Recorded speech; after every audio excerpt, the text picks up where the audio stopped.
Salut à tous, c'est le Delta Sport, épisode 3 de cette saison. Aujourd'hui nous sommes au parc pour les championnats du monde universitaire d'aviron. Vous verrez, ce sera un sujet qu'on va largement traiter dans cette édition. Et voici tout d'abord le sommaire de ce Delta Sport présenté par Bastien Ducrot.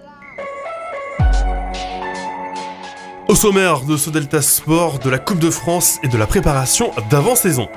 Dernier rodage pour certaines équipes du Gravelinois, notamment le BCM qui jouait la DLSI Cup à Sportica, ou encore le GBF qui affrontait les Calaisiennes d'une division supérieure aux joueuses de Stéphane Dupas. Nous vous présenterons son nouvel effectif et ses ambitions pour une équipe promue. Nous vous parlerons aussi de Dames Coupe de France dans ce Delta Sport. Les handballeurs et les footballeurs de Gravelines se battaient pour le trophée national ce week-end. En football, nous avons eu droit à un derby chaud bouillant entre Grande-Synthe et Gravelines. En handball, l'USG se déplaçait à Amiens. Et tout de suite, on va vous parler d'abord d'aviron puisque c'était l'événement ce week-end et on s'est posé une question. Est-ce que ces championnats du monde universitaire sont un renouveau dans le cycle de la vie du club d'aviron gravelinois ou est-ce qu'ils sont dans la continuité des actions menées précédemment? La réponse tout de suite avec Christian Devos, l'adjoint au sport à la ville de Gravelines, et avec Jacques de Criem, le président du club d'aviron. 33 nations, 335 athlètes venus des 5 continents pour 3 jours de course au parc.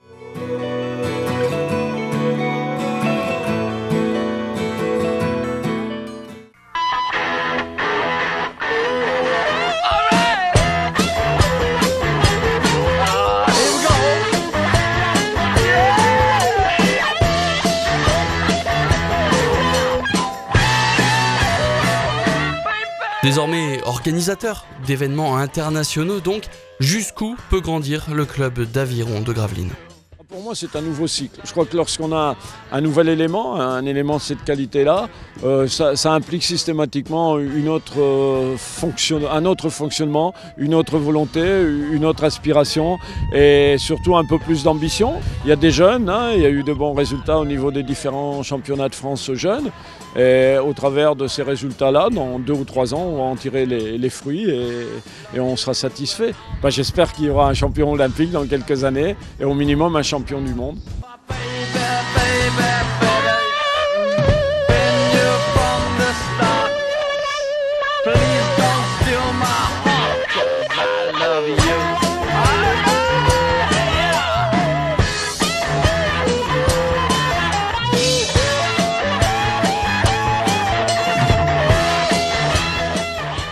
Le club de Gravelines Aviron évolue donc en première division, donc comme le BCM, depuis maintenant 25 ans. C'est tirer le club vers le haut, tirer les jeunes vers le haut, espérer donc un jour dans un championnat international, qu'il soit championnat du monde junior ou autre, avoir pourquoi pas des Gravelinois. Nous avons actuellement 4 athlètes qui sont donc dans les pôles France, qui étaient lycéens, qui ont eu leur bac et donc ils vont devenir universitaires. Ils vont continuer donc leur entraînement pour pouvoir gravir donc des échelons dans leur carrière donc de sportif. On passe maintenant à l'international parce que le stade nautique Albert d'Anvers, là où il est situé donc au nord de la France, il est voué donc effectivement plus à un avenir international que national.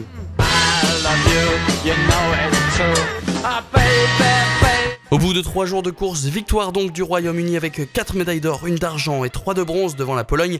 4 médailles d'or, 1 d'argent et 1 de bronze. La France terminait 5e avec 1 médaille d'or, 2 médailles d'argent et 2 médailles de bronze. Bien, nous sommes donc toujours ici au parc. Je suis avec Luc Montigon, le coach de cette équipe de France qui court encore pendant 3 jours du coup finalement et qui va... Alors c'est quoi l'objectif du coup pour cette équipe de France ici au parc? L'objectif était très clair pour les 2 fédérations, c'était de mettre le maximum de bateaux en finale et de chercher les podiums. Voilà. Et un titre, ça nous irait très bien. Vous qui êtes le technicien donc, du coup, de l'équipe de France, donnez-nous un peu vos impressions justement sur ce parc. Là, c'est la grande découverte. Certains de mes 3 collègues étaient déjà venus en stage ou en compétition l'an dernier. Moi, je découvrais. Franchement, on n'a pas beaucoup de plans d'eau de cette envergure. Un vrai stade d'aviron, il y en a 2 ou 3 en France. Et là, Gravelines est vraiment un élément important pour nous. Ça. Alors nous, on va être un petit peu chauvin. On va quand même vous expliquer pourquoi on est déçus. C'est-à-dire qu'il n'y a pas de nordistes dans cette équipe de France. c'est quoi? Alors, je dirais que c'est moi le responsable parce que je suis sélectionneur, mais il n'y avait pas de nordiste dans les catégories qu'on pouvait faire concourir ici, qui avait le niveau cette année. Alors, on en a eu à l'Universiade ou au championnat du monde précédent. J'espère que pour l'année prochaine à l'Universiade en Corée, il y aura une nordiste ou des nordistes. Voilà. Parfait, merci beaucoup, c'est ce qu'on espère aussi. Quant à nous, donc, on va tout de suite parler de la Coupe de France parce qu'il n'y avait pas de DH cette semaine. Les hommes de Stéphane Cléré étaient de retour, étaient en Coupe de France. Pour le 3e tour, elle nous a donc gratifié d'un derby Grande-Sainte-Gravelines. Lone Plage se déplaçait à Tatinghem et Bourbourg recevait Esquelbecq. Découvrez notre multiplex Coupe de France du Sivom. Bourbourg recevait Esquelbecq, Lone Plage se déplaçait à Tatinghem alors que les Gravelinois affrontaient leurs voisins Grand-Saintois au stade de Coninck.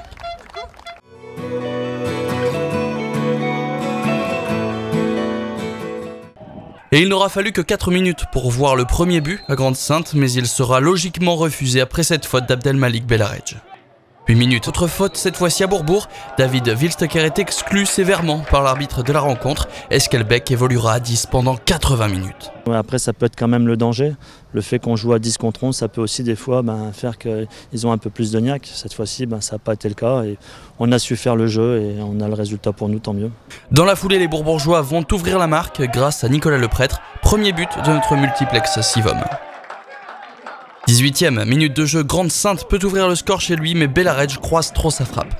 On joue depuis 20 minutes et Paul Blancard, ancien Gravelinois désormais à Esquelbecq, tente sa chance sur coup franc. Triple parade de Lionel Carpentier, le gardien de Bourbourg. Au même moment à Gravelines, Bertrand Bossuet est lui aussi obligé de s'employer sur sa ligne. Déjà une demi-heure de jeu sur les pelouses et Bourbourg double la mise par l'intermédiaire de son capitaine Michel Devos. De son côté, Grande-Sainte ne trouve pas la solution dans le jeu, alors Belaredj, encore lui, tente sa chance sur coup de pied arrêté et trouve un partenaire, mais le gardien gravelinois s'impose encore.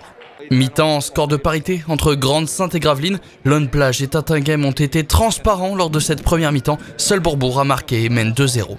On passe l'heure de jeu sur les terrains quand les Bourbourgeois enfoncent le clou sur leur pelouse, superbe frappe de Geoffrey Canson, 3-0. Ça bouge enfin, à Tatinghem, Florian Leblanc est expulsé suite à une faute grossière.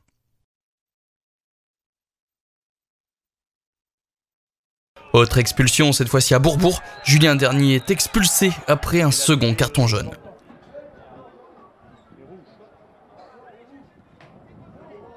On rentre dans les 5 dernières minutes de jeu et ça se décante enfin à Grande-Sainte. Belaredj accélère, tient debout malgré une première charge, mais Fouad El Ataria commet une faute grossière dans sa surface de réparation.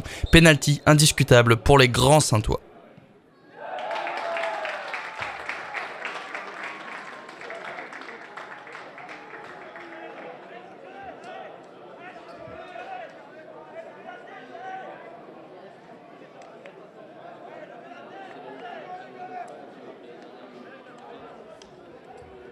Il y a 2 buts dans les 5 dernières minutes, c'était qui tout double et puis surtout la faute un peu grossière qu'on fait dans la surface de réparation, ça pardonne pas. Anthony Janesco viendra effectivement doubler la mise pour Grande-Sainte dans le temps additionnel.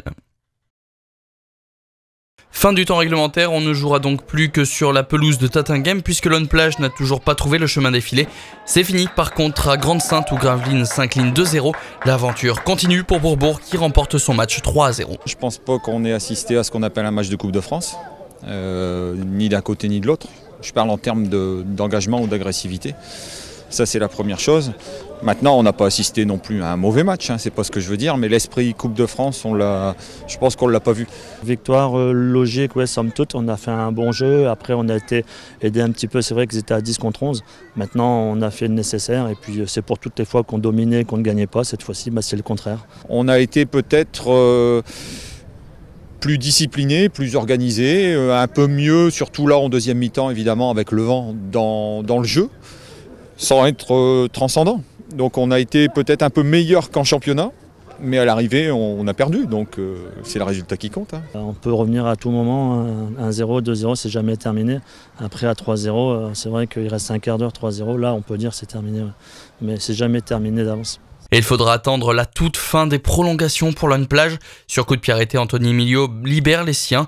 Lone Plage se qualifie donc aussi pour le tour suivant. Mercredi, après le tirage au sort, ils connaîtront leurs adversaires. On a vraiment eu du mal à battre cette équipe, en plus sur un coup franc bien tiré d'Anthony Millot. Donc ça veut dire que c'était pas facile. Après nous on n'a pas joué aussi notre football, on n'a pas su se dépêtrer un petit peu de la bonne agressivité de cette équipe. Maintenant on dit toujours que quand on a des difficultés à passer sur les premiers tours, on peut faire un beau parcours. Donc voilà, c'est tout ce que je souhaite. Après une première année en N2 et un maintien plus qu'honorable, il faut désormais confirmer pour les hommes de David Darras et pourquoi pas passer à l'échelon supérieur dans les années à venir. À une semaine de reprendre le championnat à Compiègne, c'était aussi la Coupe de France pour nos handballeurs et c'était à Amiens. Des images de Bernard Duda. Pour leur première sortie en compétition officielle, les handballeurs gravelinois se déplaçaient en Coupe de France, en Picardie, à Amiens.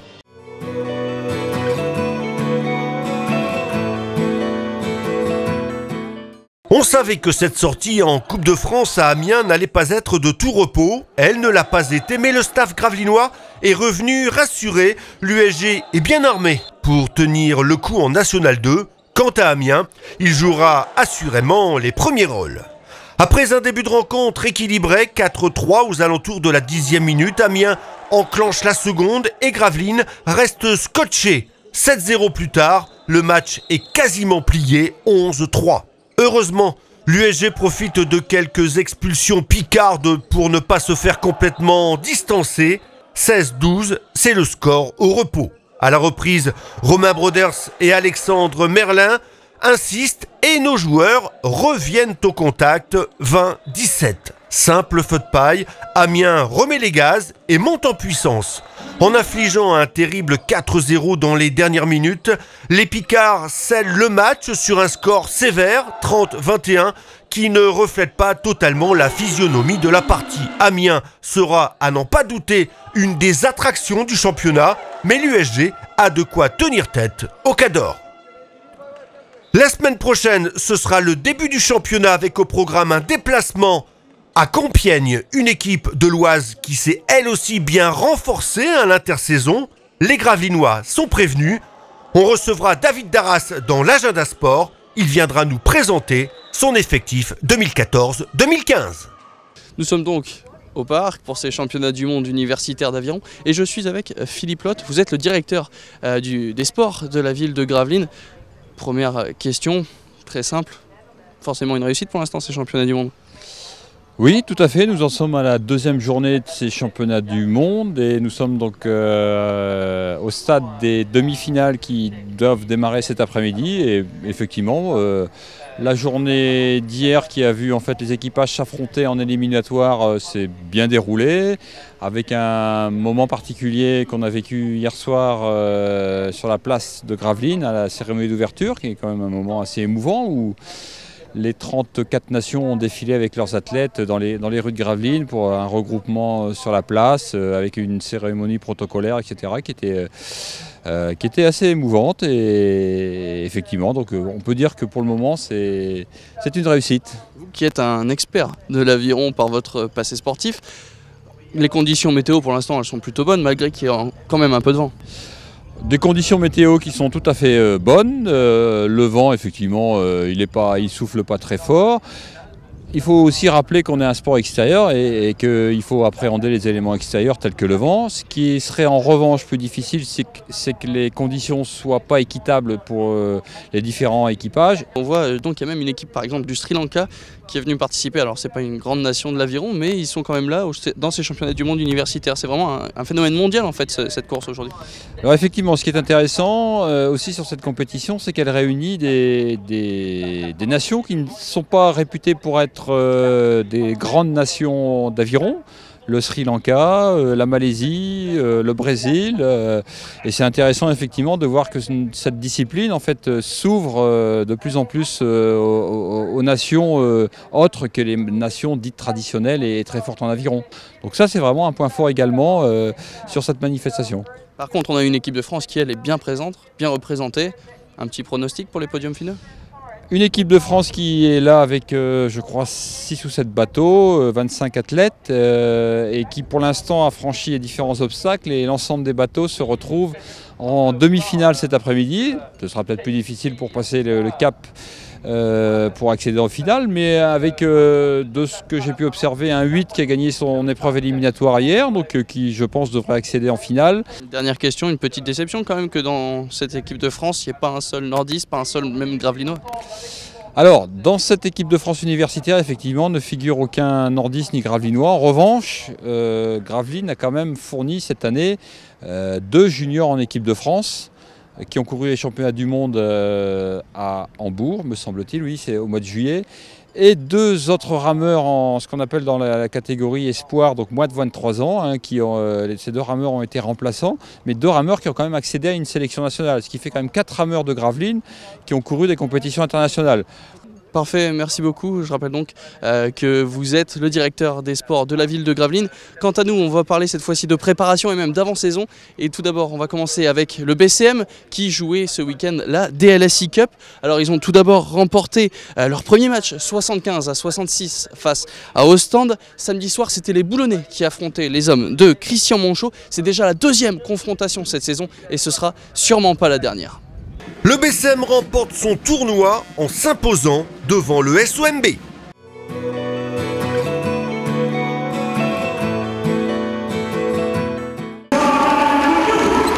Pour la seconde édition de la DLSI Cup, les Gravelinois sont venus à bout non sans mal des Boulonnais, en tout cas plus difficilement que ne l'indique le score final, 92-77.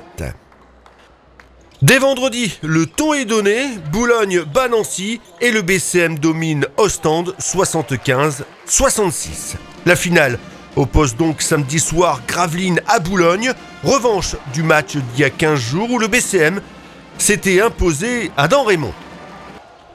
Dès l'entame de match, le BCM n'y est pas, en retard surtout défensivement, en panne d'adresse, l'écart monte à +12 pour les joueurs de Germain Castano, 29-17 au terme du premier quart-temps. Heureusement, Jean-Frédéric Morancy et Jordan Aboudou sortent le BCM de sa torpeur et les 2 équipes rentrent au vestiaire sur le score de parité, 44 partout.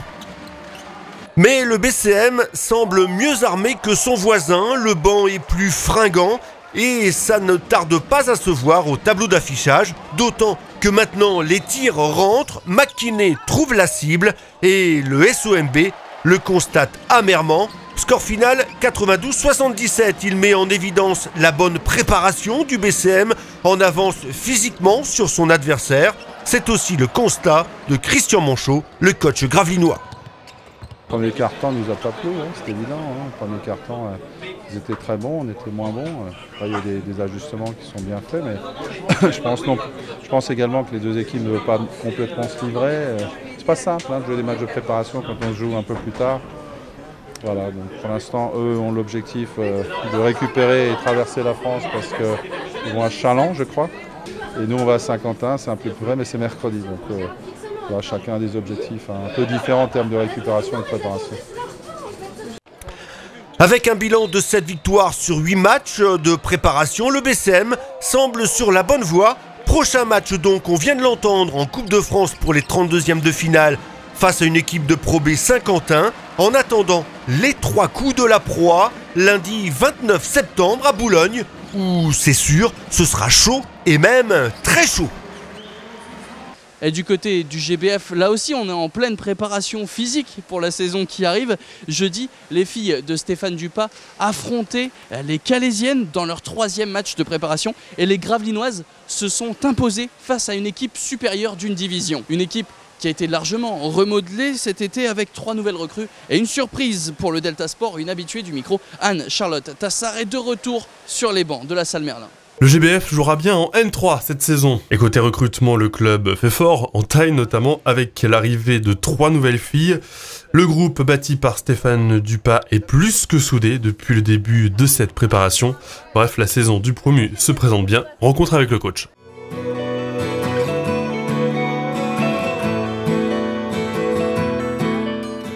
Le premier objectif, ça sera bien sûr le maintien, parce qu'on est des promus, il ne faut pas non plus... On n'a pas recruté des filles de N1 ou de N2 ou des étrangères comme dans beaucoup de clubs. Il y a 2 filles qui viennent de N3 de Wapage, Eva et Benvinda. C'est des grands gabarits. On va essayer de mettre ses forces en notre faveur pour essayer de passer un palier. Et de toute façon, il nous manquait un petit peu de taille, donc on va perdre un petit peu en vitesse, mais on va gagner en centimètres, et c'est ce que je voulais.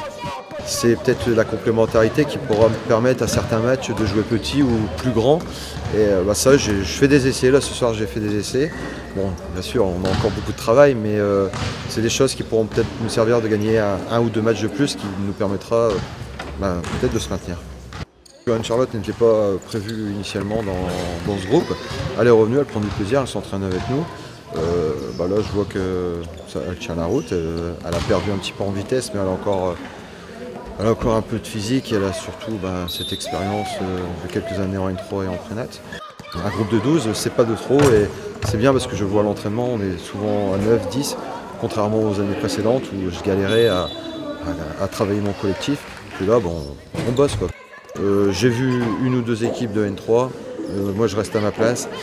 Moi, mon objectif numéro 1, mettre 4 équipes derrière nous, qui serait synonyme de maintien, et c'est vraiment ma grande priorité. Le groupe, je le sens bien, j'espère qu'il va bien vivre ensemble, parce que ça c'est vraiment une priorité, qu'ensemble les filles s'entendent bien hors du terrain, mais aussi bien évidemment sur le terrain. C'est parti pour la saison, je suis pas inquiet. Maintenant, j'espère qu'on sera à la hauteur, c'est surtout ça, j'espère qu'on sera à la hauteur. Et puis on va parler de nos voisins de l'UBGS, Union Bourbourg-Grande-Synthe, qui continue sa préparation. C'était ce vendredi face à Ardres. On écoute le coach Yann Millois. Disons que les résultats m'importent peu pour l'instant. L'essentiel, c'est que le groupe arrive à se trouver. On a vu qu'il y a encore des hésitations au niveau défensif. Et là-dessus, il faut absolument qu'on soit parfait, parce qu'on aura des adversaires plus que meilleurs que ça encore. Et donc il va falloir monter d'un cran, une dimension énorme, surtout pour celui qui nous arrive. Samedi, on sait que c'est aussi, ça fait penser à un match qu'on a eu d'équipe de France extraordinaire. Donc est-ce qu'on aura cette volonté? En tout cas, on donnera tout, j'en suis persuadé, avec nos moyens. Et puis on verra ce qui arrivera. Si on a tout donné et qu'on peut sortir la tête haute, voilà, c'est l'essentiel que je veux par rapport à ce match. Voilà, c'est la fin de ce Delta Sport. Merci à tous de l'avoir suivi. Merci à Cédric Alloy, Fred Loy et Bernard Duda pour cette émission. Et puis la semaine prochaine, vous avez rendez-vous avec Aurélien Février. Aurélien Février qui est censé rentrer vivant, mais pour l'instant, on n'en est pas sûr à cette heure-ci. À la semaine prochaine. Salut.